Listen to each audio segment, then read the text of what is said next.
রাজধানীর আদাবর থানার ঠিক বিপরীত পাশে আমার অবস্থান থাকলেও অবাক করার মতো বিষয়, আমি দাঁড়িয়ে আছি রাজধানীর মোহাম্মদপুর থানা এলাকায়। অর্থাৎ ঠিক কয়েক কদম পিছিয়ে আসলে আমি আবারও চলে আসলাম রাজধানীর আদাবর থানা এলাকায়।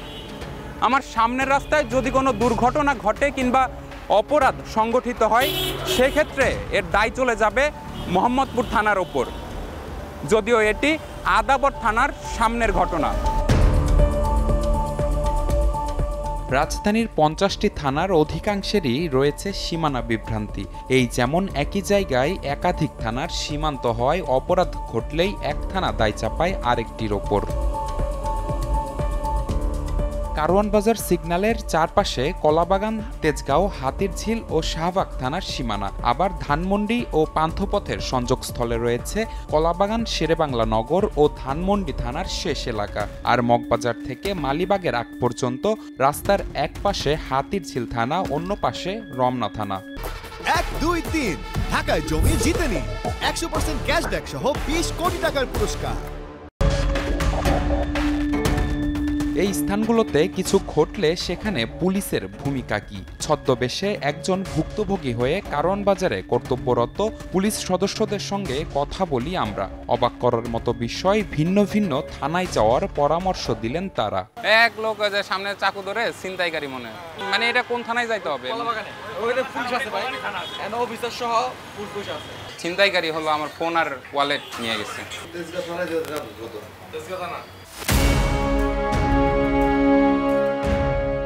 থানা আসলে কোনটা জানতে আমরা চলে যাই তেজগাঁও থানায়। সেখানে সাফ জানিয়ে দেয়া হয় ঘটনাস্থল হাতিরঝিল থানা এলাকার মধ্যে।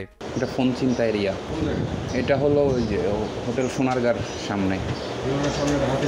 এবার হাতিরঝিল থানায় গেলে একই উত্তর মেলে, বলা হয় কলাবাগান অথবা শাহবাগ থানায় যেতে। এরপর কলাবাগান থানায় গেলে জানানো হয় মানচিত্র খুঁজে ঘটনাস্থল বের করে দেখা হবে এটি তাদের থানার অধীনে কিনা। যদি হয় তখন অভিযোগ নেবেন তারা। একটা ওই পিও দেখতে হবে যে এটা কোন জায়গায় পিওটা পড়ছে। শেষ পর্যন্ত কোনো থানায় রাজি হয়নি অভিযোগ নিতে।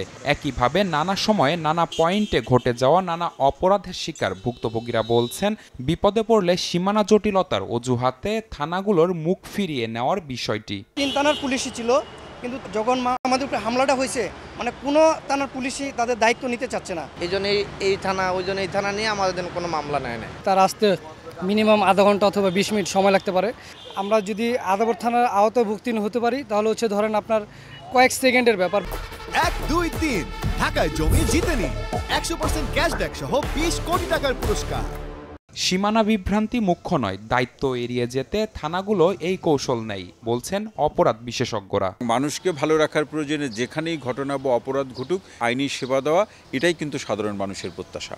এই এলাকা বা এই স্থানটি এই থানার অন্তর্ভুক্ত নয়, এই ধরনের মন্তব্য কিন্তু আসলে এই জনবান্ধব হওয়ার প্রক্রিয়াতে নানা ধরনের মানুষের মধ্যে একটা অনাস্থার জায়গাটা তৈরি করবে। দায়িত্ব এড়িয়ে যাওয়ার বিষয়টি স্বীকার করে পুলিশের জবাব, অতিরিক্ত দায়িত্ব মনে করেই অভিযোগ নেয় না থানা পুলিশ। সেক্ষেত্রে ঊর্ধ্বতনদের সঙ্গে যোগাযোগের পরামর্শ তাদের। যদি অফিসার ইনচার্জ মামলা না নেন, সেই ক্ষেত্রে আপনার ওই ডিভিশনের ডেপুটি পুলিশ কমিশনার আছে অথবা সিনিয়র অফিসার যারা আছে তার সাথে কথা বলুন।